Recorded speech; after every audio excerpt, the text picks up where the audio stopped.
사무엘하 9장 1절부터 13절 말씀입니다.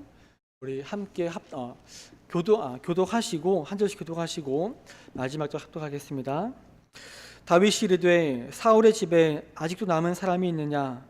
내가 요나단으로 말미암아 그 사람에게 은총을 베풀리라 하니라.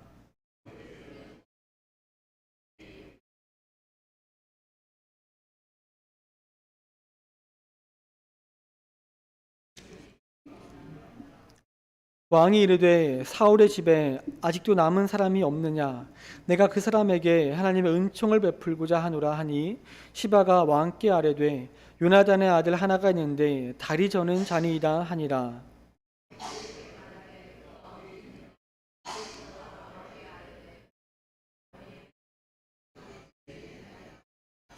다윗 왕이 사람을 보내어 로드발 암미엘의 아들 마길의 집에서 그를 데려오니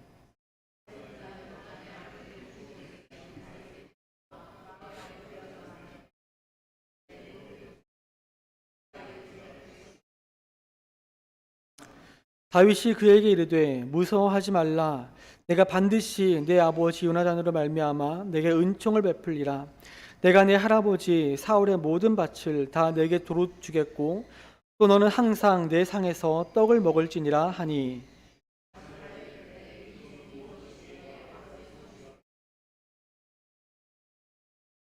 왕이 사울의 시종 시바를 불러 그에게 이르되 사울과 그의 온 집에 속한 것은 내가 다 내 주인의 아들에게 주었노니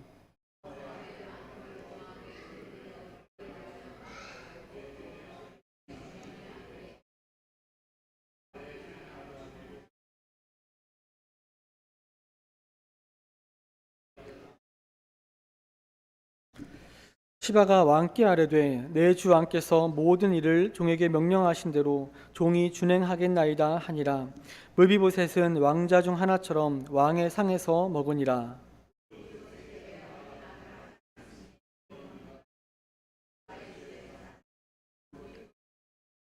합독합니다. 물비보셋이 항상 왕의 상에서 먹으므로 예루살렘의 산이라. 그는 두 발을 다 절더라. 아멘. 우리나라 고전 소설 중에 흥부전을 다들 알고 계실 것입니다. 형이었던 놀부는 부모님이 돌아가시자 생트집을 잡으며 동생 흥부 가족을 내쫓았습니다. 하루는 흥부가 도와달라고 형을 찾아왔지만 놀부는 그 동생을 몽둥이 찜질을 하고 또 놀부 아내는 밥주걱으로 흥부의 뺨을 후려쳤습니다.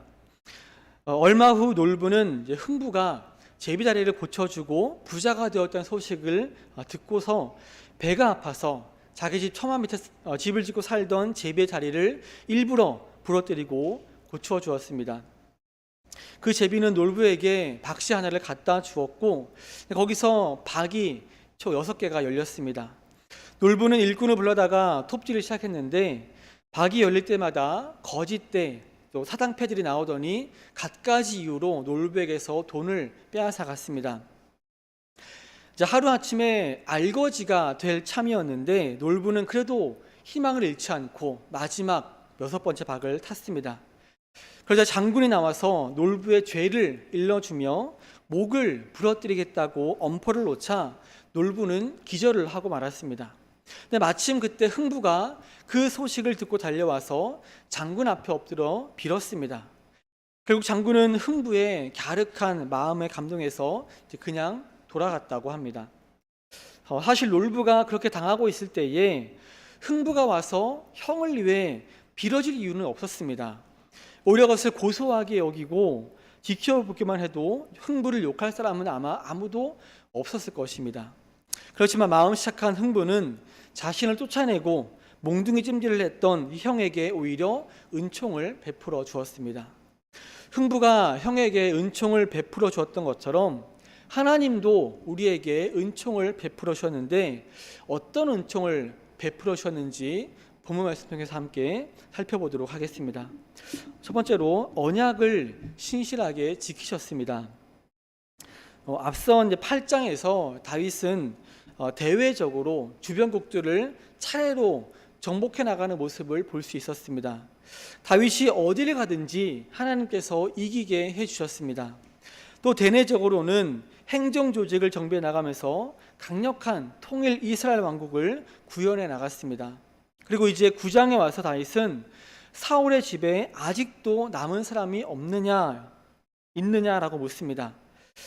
예전에 한때 정부에서 적폐청산한다고 전 정권뿐만 아니라 그 전 정권까지 샅샅이 뒤져서 꼬투리 하나 잡히면 다 잡아다가 조사해서 감옥에 넣고 그랬었는데요. 하지만 다윗은 그런 적폐청산하려고 사울의 집에 남은 사람이 있는지 묻는 것이 아니었습니다. 다윗의 이어지는 말을 보시면 내가 요나단으로 말미암아 그 사람에게 은총을 베풀리라 라고 했습니다.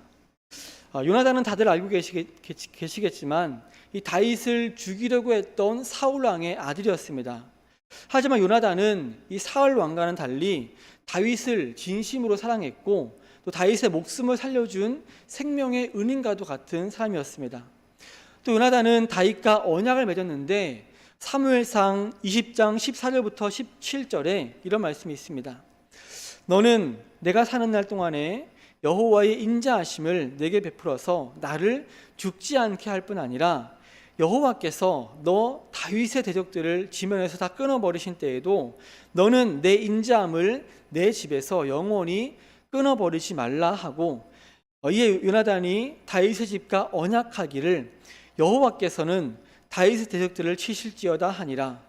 다윗에 대한 요나단의 사랑이 그를 다시 맹세하게 하였으니 이는 자기 생명을 사랑한 것 같이 그를 사랑함이었더라고 했습니다. 다윗이 요나단과 이런 언약을 맺은 것은 적어도 20년이 지난 것으로 추측할 수 있습니다. 다윗이 사울의 가문에 남은 자를 찾았을 때에 요나단의 아들 므비보셋을 찾게 되는데 므비보셋은 요나단이 죽을 때에 5살밖에 되지 않았었습니다. 근데 본문 12절 말씀 보시면 므비보셋에게 어린 아들 하나가 있다고 말씀을 하고 있습니다. 므비보셋에게 아들이 있다는 것은 므비보셋이 적어도 20살 이상은 되었을 것으로 추측할 수가 있습니다. 다윗이 요나단과 언약을 맺은 이후에 이 사울과 요나단이 블레셋과의 전투에서 죽을 때까지 쫓겨다닌 그 시간들과 또 므비보셋이 성장해서 아들을 낳을 때까지 그 시간을 합해보면 적어도 20년 이상이 흘렀을 것으로 보는 것이죠. 20년 전이면 사실 기억이 가물가물할 텐데 다윗은 요나단과의 언약을 잊지 않고 있었습니다. 더군다나 요나단은 이미 예전에 죽었습니다. 하지만 다윗은 그때 맺었던 요나단과의 언약을 잊지 않고 그 언약을 지키기 위해서 사울의 집에 남은 사람이 있는지 찾고 있는 것이죠. 이것을 통해서 우리는 언약에 신실한 다윗의 모습을 볼 수가 있습니다. 이 다윗이 사울의 집에 남은 사람 중에 요나단의 아들 므비보셋을 찾게 되는데 다윗은 그에게 은총을 베풀기를 원했습니다.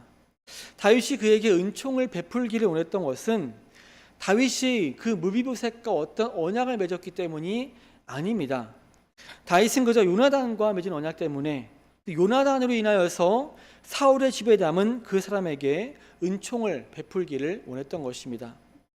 다윗은 단순히 요나단을 동정하는 마음에서 이 사울의 집안에 남은 자에게 은총을 베풀겠다고 한 것이 아닙니다. 다윗은 요나단과 맺은 언약의 근거에서 이제 요나단의 집안에 그 인자함을 영영히 끊지 말아야 할 자신의 의무를 이행하겠다고 하는 것으로 보아야 하는 것입니다. 이처럼 다윗이 언약에 신실했던 것처럼 우리 하나님도 언약에 아주 신실하신 분입니다. 하나님은 처음 사람 아담과 언약을 맺으셨습니다. 그것은 곧 아담이 선악과를 먹지 않으면 죽지 않겠지만 대신 먹으면 죽을 것이라고 하는 그런 약속이었습니다. 하지만 아담은 그 언약을 지키지 못했고 아담 이후 모든 사람들은 이렇게 어떤 행위를 통해서 행위 언약을 통해서는 더 이상 생명에 이를 수가 없게 되었습니다.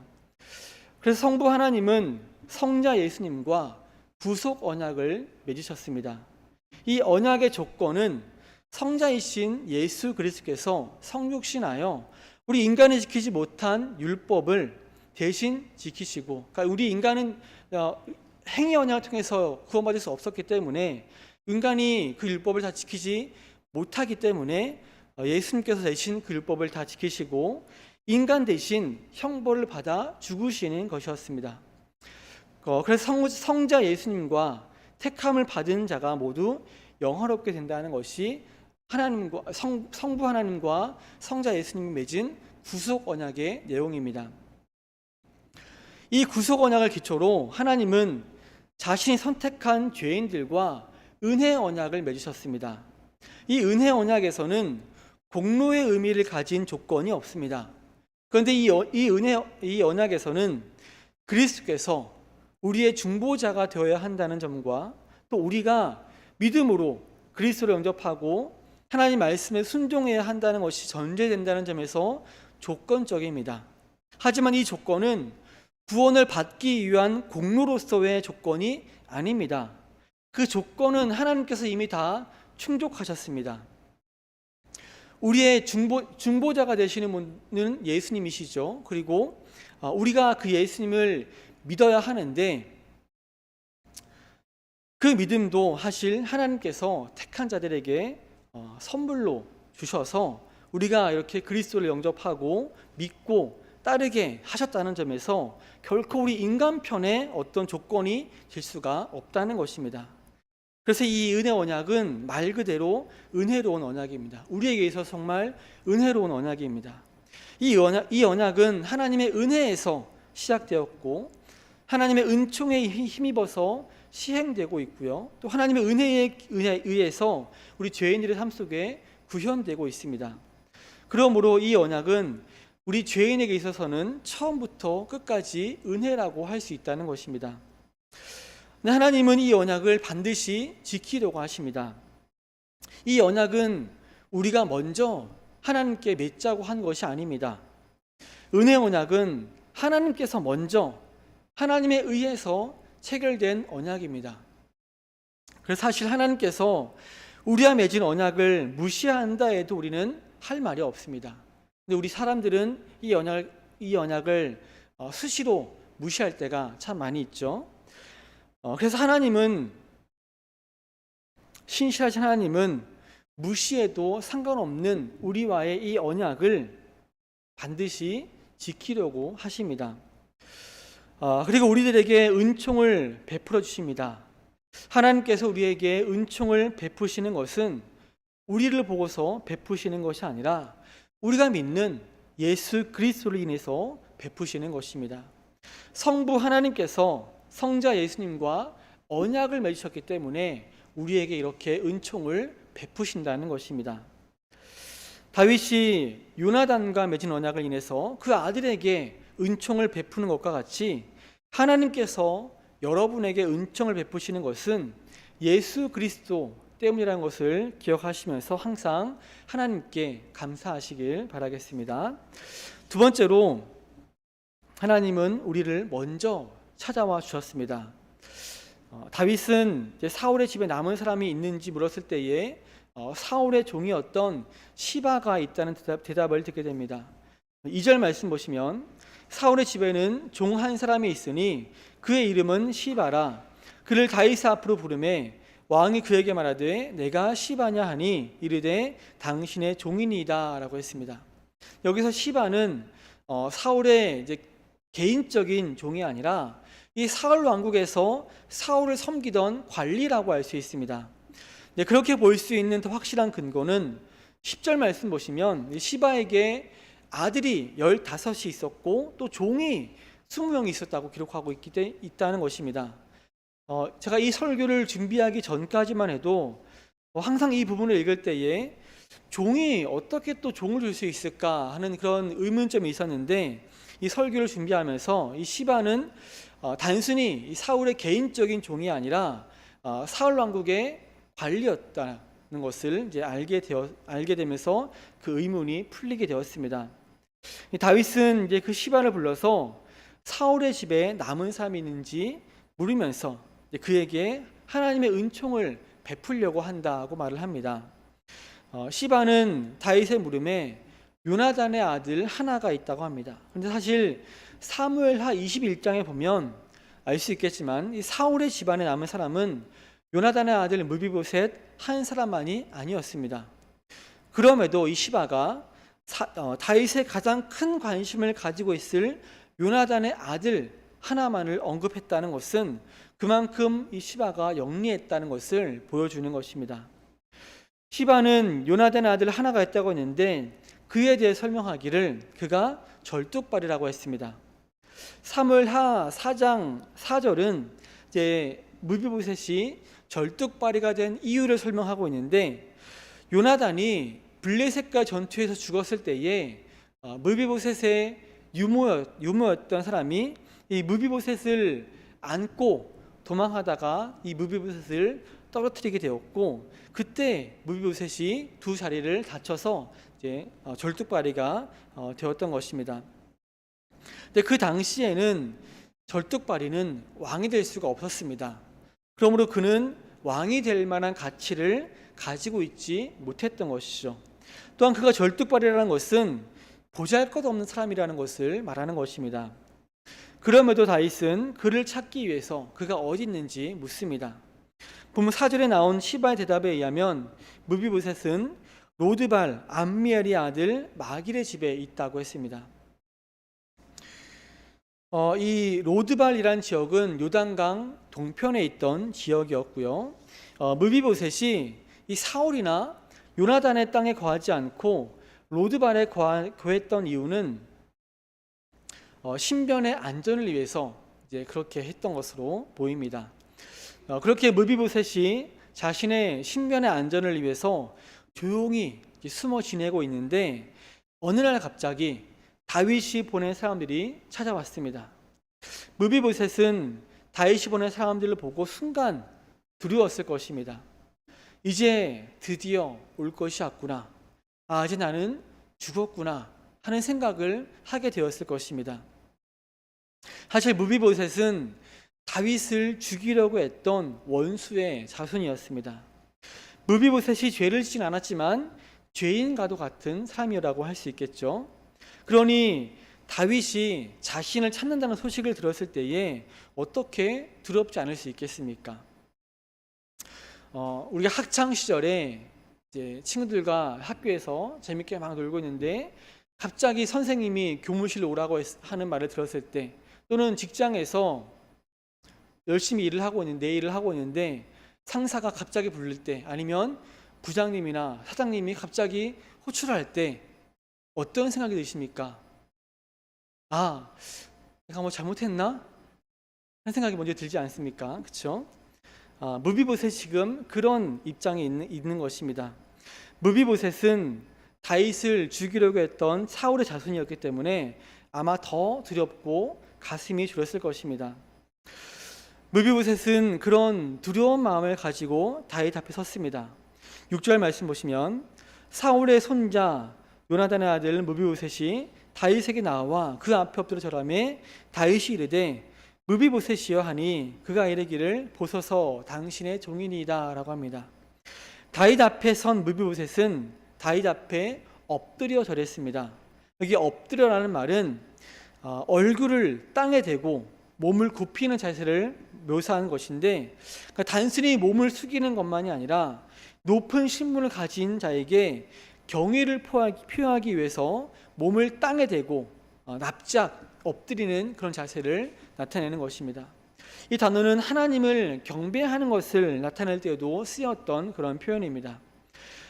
따라서 무비보셋이 이렇게 엎드려 절했다는 것은 다윗 앞에 두려운 자신의 그 마음이 자신의 그 몸짓에 나타나고 있다는 것을 보여주는 것입니다. 사실 우리가 이 무비보셋과 같은 그런 사람들입니다. 다윗을 죽이려고 했던 원수 집안의 자손이었던 무비보셋과 같이 우리는 하나님과 원수된 자들이었습니다. 우리는 아담의 자손으로 태어나서 원래부터 죄를 가지고 있었고 또 살아오면서 수많은 죄를 지었습니다. 그 죄 때문에 하나님의 아들 예수 그리스도께서 죽으셨습니다. 그러니까 예수님을 죽인 게 바로 우리라는 것이죠. 마지막 심판날 우리가 이 상태로 하나님 앞에 선다면 우리는 죽음을 면치 못할 것입니다. 무비보셋이 다윗 앞에 두려웠던 것처럼 우리도 하나님 앞에 마땅히 두려워해야 하는 그런 존재라는 것이죠. 하지만 우리는 그 하나님을 알지도 못했고 아주 뻔뻔하게 살았었습니다. 어떤 사람들을 보면 오히려 고의적으로 하나님을 대적하기도 합니다. 우리 모든 사람들은 하나님 앞에 죽을 수밖에 없는 그런 존재들입니다. 그러나 다윗이 먼저 무비보셋을 찾은 것처럼 하나님께서 먼저 우리를 찾아와 주셨습니다. 하나님을 알지도 못해서 하나님을 찾을 수도 없었고, 그래서 죽음을 향해 달려가고 있던 우리들에게 주님께서 먼저 찾아와 주셨습니다. 하나님께서 우리를 찾아오신 것은 은총을 베풀기 위해서였습니다. 우리는 하나님께 벌을 받아 마땅한 사람들이지만 그 벌은 이미 예수님이 다 받아주셨습니다. 우리 때문에 형벌을 받아 죽임당하신 예수님이 먼저 우리를 찾아와 주셨습니다. 우리에게 따지려고 내가 너 때문에 죽었으니까 너도 한번 당해봐라 이러라고 우리를 찾아오신 것이 아니라 은총을 베풀려고 이 세상의 왕이 우리를 찾아오셨습니다. 이렇게 죽을 수밖에 없던 우리를 찾아오신 하나님께 항상 감사하시고 또 우리를 찾아오신 그 하나님을 등 뒤에 세워두는 것이 아니라 날마다 하나님을 찾는 모든 성도님들 되시기를 바랍니다. 세 번째로 하나님께서 우리를 회복시켜 주셨습니다. 다윗은 자신 앞에 두려워 떨고 있는 무비보셋에게 먼저 무서워하지 말라고 하면서 그를 안심시키고 있습니다. 그 당시에는 패망한 왕조의 사람들을 죽이는 것이 일반적인 관습이었는데 다윗은 오히려 그 반대의 말을 합니다. 7절 중간쯤 보시면 내가 반드시 내 아버지 요나단으로 말미암아 내게 은총을 베풀리라. 내가 내 할아버지 사울의 모든 밭을 다 내게 도로 주겠고 또 너는 항상 내 상에서 떡을 먹을지니라고 했습니다. 즉 무비보셋을 잡아서 감옥에 가두거나 죽이려고 부른 것이 아니라 요나단으로 말미암아 은총을 베풀기 위해서 불렀다고 하는 것입니다. 그에 따른 후속 조치가 무비보셋의 할아버지였던 사울의 밭을 이 무비보셋에게 다 도로 주겠다고 하는 것입니다. 그러면서 그의 재산을 회복시켜 주는 것이었습니다. 이것은 그 당시 상황에서는 너무나 큰 호의를 베푸는 것이었습니다. 그런데 그 호의는 거기서 그치지 않았습니다. 9절 말씀과 10절 전반절 말씀 보시면 왕이 사울의 시종 시바를 불러 그에게 이르되 사울과 그의 온 집에 속한 것은 내가 다 내 주인의 아들에게 주었노니 너와 내 아들들과 내 종들은 그를 위하여 땅을 갈고 거두어 내 주인의 아들에게 양식을 대주어 먹게 하라고 했습니다. 다윗은 시바를 불러서 사울의 집에 속한 것은 다 무비보셋에게 주었으니까 너는 이제 무비보셋을 위해서 밭을 갈고 무비보셋에게 양식을 대주어 먹게 하라고 합니다. 사울 왕가가 망하고 나서 아마 이 시바는 자유롭게 자신의 부를 축적하며 살고 있었을 것입니다. 그런데 이제 다시 무비보셋의 종이 되어서 그를 섬겨야 하는 것입니다. 무비보셋은 할아버지와 아버지가 한날에 전사한 후에 모든 것을 잃고 숨어 지내야 했는데 이제 다시 하루아침에 그 모든 재산을 회복하게 된 것입니다. 다윗은 무비보셋의 재산만 회복시켜 준 것이 아닙니다. 7절 하반절 말씀 보시면 너는 항상 내 상에서 떡을 먹을지니라고 했습니다. 이렇게 그의 신분도 다시 회복시켜 주었습니다. 내 상에서 떡을 먹을지니라고 하는 표현은 단순히 옆에 앉혀서 음식을 먹이겠다는 것이 아닙니다. 여기에는 무비보셋을 다윗의 가족의 일원처럼 친근하게 대하겠다는 의미가 들어 있습니다. 본문 11절 하반절에는 무비보셋은 왕자 중 하나처럼 왕의 상에서 먹으니라고 했습니다. 즉 다윗은 자격이 안 되는 무비보셋을 지목해서 그의 명예를 회복해 줌과 동시에 더 넓게는 나라의 일에 직접적으로 참여할 수 있는 자격을 부여한 것이라고 볼 수 있습니다. 무비보셋이 국정에 참여한 것으로 보는 것이 가능한 이유는 그 당시 왕의 식탁은 중요한 정치 현안들이 긴밀하게 논의되는 장소였기 때문입니다. 다윗이 보낸 사람들과 마주한 순간부터 다윗 앞에 나오기까지 이 무비보셋이 어떤 심정이었을지, 어떤 기분이었을지 아마 다들 짐작할 수 있을 것입니다. 그 짧은 시간 무비보셋은 식사도 제대로 할 수 없었을 것이고, 이제는 모든 것이 끝났구나 하는 절망감에 굉장히 힘들었을 것입니다. 그러나 다윗 앞에 나온 순간 그가 염려하던 일들은 하나도 일어나지 않고 오히려 모든 것이 역전되어 버렸습니다. 상상도 할 수 없는 일들이 그에게 일어났습니다. 그의 재산이 회복되었고 그의 신분이, 그의 명예가 회복되었습니다. 그의 재산과 신분이 회복되었다고는 했지만 사실 그의 아버지가 죽을 때 그의 나이가 5살밖에 되지 않았기 때문에 회복된 재산과 신분은 이전에 누려보지 못했던 그런 것이라고 할 수 있을 것입니다. 무비보셋이 다윗 앞에서 떨며 두려워할 수밖에 없었던 것과 같이 우리들도 하나님 앞에 두려워 떨 수밖에 없는 그런 존재들입니다. 그런데 아직도 수많은 사람들이 하나님을 모르고 하나님을 대적하며 살아가고 있습니다. 사실 우리들도 마찬가지 아니었습니까? 내 생각이 맞는 줄 알고 하나님을 대적하던 일들이 얼마나 많았습니까? 우리는 감히 하나님 앞에 나아갈 수도 없었고 그 앞에 정말 납작 엎드려 두려워 떨어야 하는 존재가 바로 우리들입니다. 그러나 이제 우리는 하나님 앞에 마음껏 나아갈 수 있는 존재가 되었습니다. 다윗이 무비보셋의 신분을 회복시켜 준 것 같이 우리의 신분도 이제 더 이상 죄의 종이 아니라, 사탄의 종이 아니라 하나님 아버지의 자녀가 되었습니다. 왕의 상에서 먹을 수 있게 된 무비보셋과 같이 이제 우리는 온 세상의 왕이신 하나님의 보좌 앞에 나아갈 수 있게 되었습니다. 다윗이 무비보셋의 재산을 회복시켜 준 것 같이 하나님은 우리에게 천국 기업을 상속받게 하셨습니다. 지금은 보이지 않지만 우리가 저 천국에 갔을 때에 우리의 처소가 예비되어 있고 모든 것을 누리게 하실 것입니다. 다윗이 무비보셋을 회복시켜 준 것 같이 그런 일들이 우리들에게도 이렇게 일어나게 된 것입니다. 근데 여기서 우리가 반드시 기억해야 할 것이 있습니다.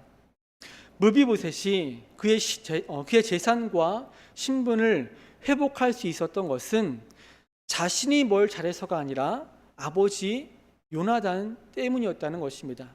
마찬가지로 하나님께서 여러분을 회복시켜 주신 것은 여러분 자신 때문이 아니라 그의 아들 예수 그리스도 때문이라는 것입니다. 우리에게는 하나님께서 우리를 회복시켜 주셔야 할 만한 이유가 하나도 없습니다.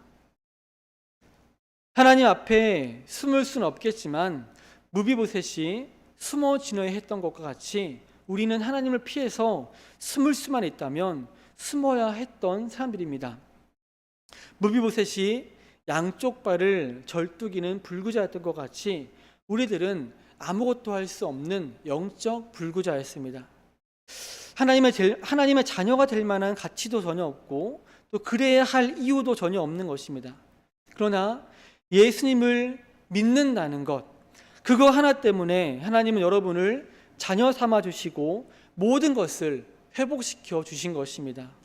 그러므로 그 예수님을 믿을 수 있도록 은혜 주신 하나님께 감사하시고 또 예수님을 믿는다는 것 때문에 모든 것을 회복시켜 주신 하나님께 항상 감사하며 살아가는 모든 성도님들 되시기를 바랍니다.